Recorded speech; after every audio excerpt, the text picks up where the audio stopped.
got about a ½ inch of water in here. It doesn't really matter. Your paint is going to sit on top of the water. And there's a few pointers to that. You want to use just a little bit of paint on your brush, and you want to barely touch the top of the water. The rest of this works because of science. We recommend that you pick 2 colors. You could use as many as you want, and once you become more experienced, but you're only gonna have 2 brushes, so you don't wanna get your paint colors all mixed up, unless you want that. So right now my water is pretty still. I'm gonna use this brush for red and this brush for yellow. And the traditional Suminagashi, which is the one I love because it's very simple, you just start in the middle and barely touch the top. The colors are going to expand, and I just saw it. You may not be able to see it because right now you have very little color of paint on the surface of the water. As you put more and more paint, you're going to see more and more color show up. Now I'm looking and I'm seeing color. I'm actually going to grab black. We don't have purple in our kit, so what I'm going to do is go ahead and we're going to make our own purple here. May as well. That'll be kind of fun. All right. So we've got purple now and yellow. Our design is still there. It's on top. You'll be able to see this better. All right. Let's continue painting. You don't need to rush it, just take your time. You're going to put both of your brushes kind of perpendicular to the water, straight up, because you want a single dot to touch the paint. If you use your paintbrush this way, it's not going to make a precise point. All right, are you starting to see the colors? Our colors are becoming more and more concentrated on the top of the water.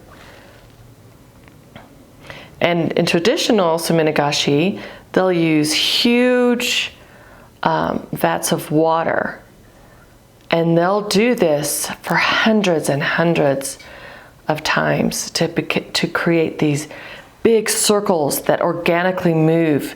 You know, the air, if you touch the table, even me, you know, as I talk right now, is affecting this. So there's lots of different things that affect your design. That's what makes it so fun and organic, and that's one reason that we love this as a kit. It's so relaxing to do the art. It doesn't really matter what your paint turns out to look like. It's about the experience and creating through discovery and just enjoying yourself.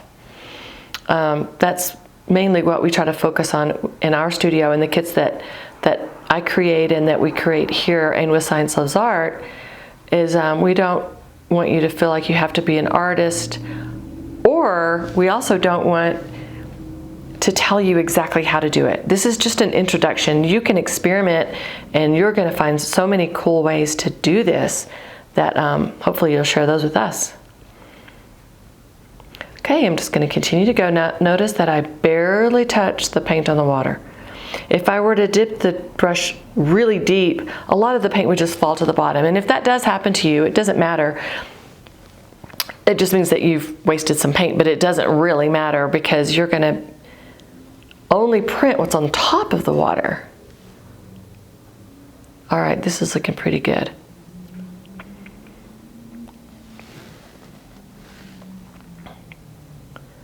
Now I am I love the simple designs of the circles. It's just so relaxing. I could do this for hours. So let me just show you. We'll print one of these. But if I were to just let this sit for an hour or two, it would just keep changing and changing and changing, which is what makes it so fun. My paper is just a little bit wide. I want it to fall easily. While my design is changing, I'm going to tear this. And you can cut your paper, but if you have a ruler, you can just tear your paper. It's just as easy, and it creates kind of a fun organic edge. All right, this will fit better.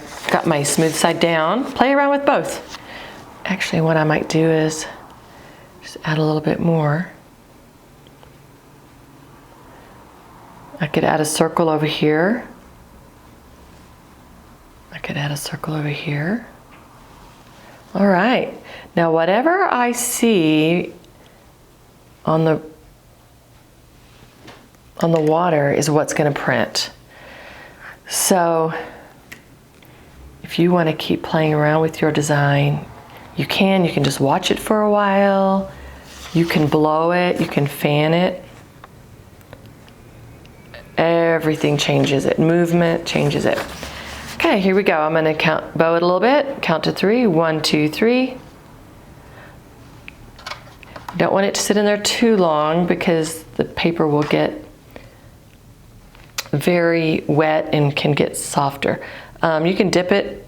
If you see a lot of paint running, just kind of dip it a little bit. Now you're ready. Isn't that awesome? It printed exactly how I had it.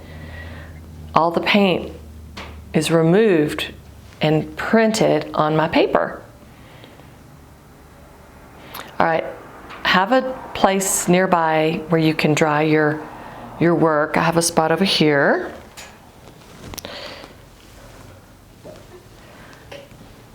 All right, now there is still some paint remaining on top of my water, which is going to keep my next print from expanding. You can take a piece of paper, just a scratch paper or napkin, and just kind of take it across the top and try to remove some of that. It doesn't really make that much of a difference, but if you have, after you've printed 3 or 4 times, you might just want to get clean water. That's what I usually do. All right, now I'm going to show you, we're going to change it up a little bit. I'll add a little bit of black. And you can see I only used a couple of dots. I still have plenty of paint here left. And I already have one in my print. So you are going to have leftover paint most likely. And I'll show you a few things you can do with that. Let's do yellow and black. Ooh, now another cool trick is you can barely touch your brush in the water. But let's say you want your black circle to get really big. Just keep holding it in there. It'll keep going. You can kind of almost even draw on the water.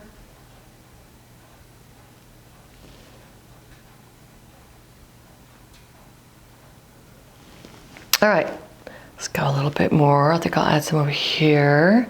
See how that pushes in? That's so fun. You can do whatever you want. This is so fun for little kids. It's fun for parties because everybody we take turns and everybody creates something and we have fun watching what everybody's creating. We do parties here in the studio and we sell these kits for birthday parties. You can do them at your house, or they're fun gifts. Now that's pretty fun right there. But I want to show you guys, if you take the end of your brush and you just kind of draw a line, you'll create some movement in the water. And these little swirls just go. We have a little video on Science Loves Art about fluid dynamics and how the water moves. Okay, I'm just gonna let it move a little bit more while I trim another piece of paper a little bit. Look how cool that is.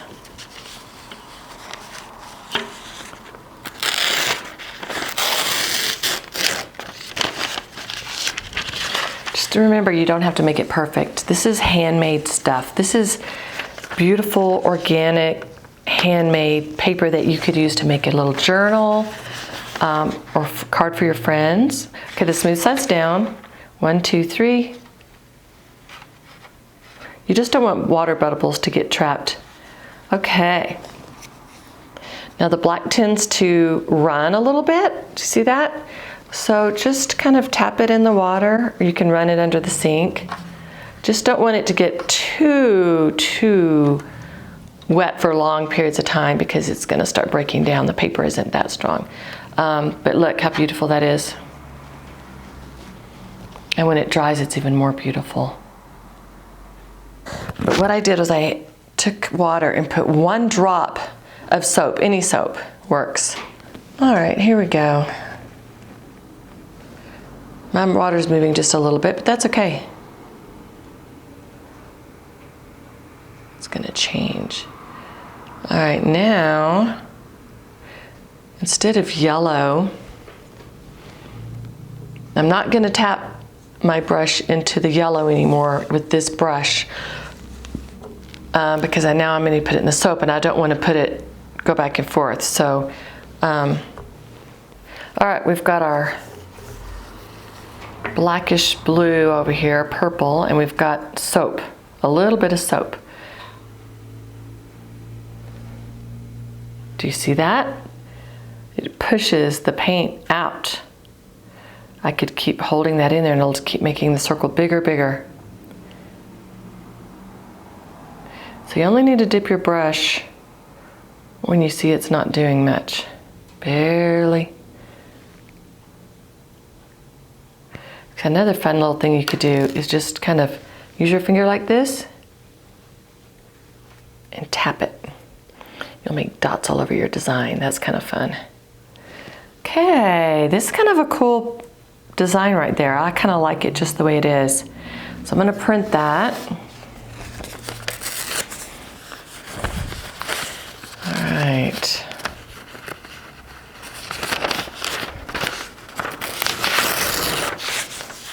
Now if your Japanese paper gets wet, don't print because it will not go where you have water. Only use it if it's completely dry. All right, let's see what we can print here. 1, 2, 3. Ooh, nice. So you see the little dots and lots of white? That's really pretty and fun. Okay.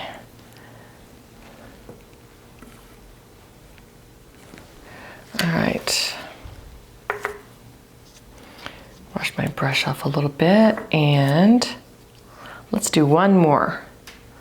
Let's do you want to do a different color? Let's do red with something.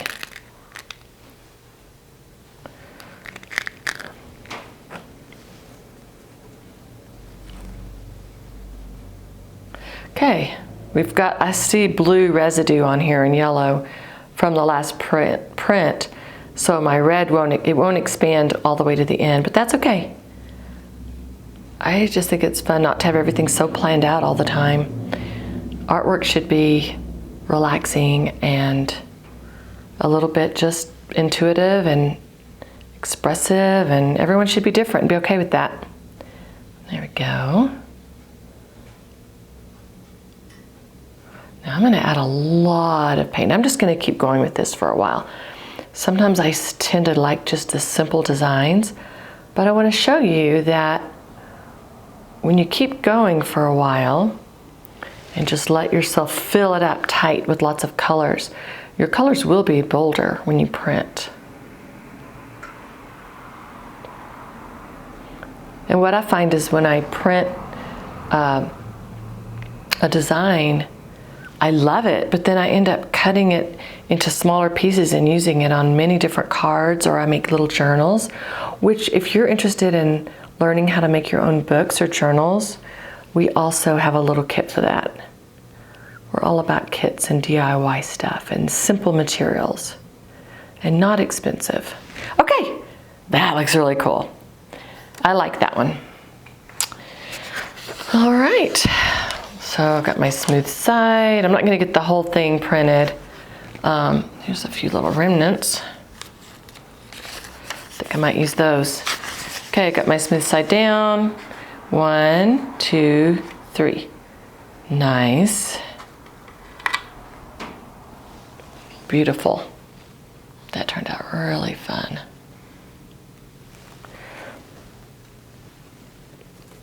Okay. I've got a little bit left.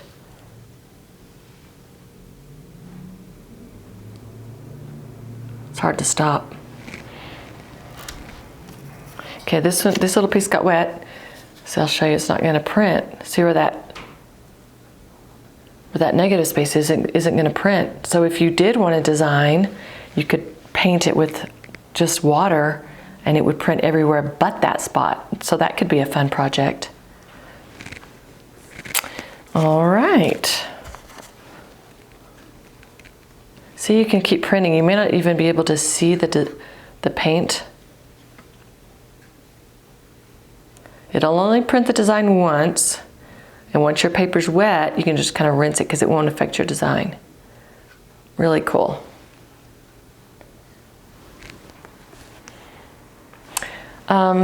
This is something that we discovered could be used with your remaining paint.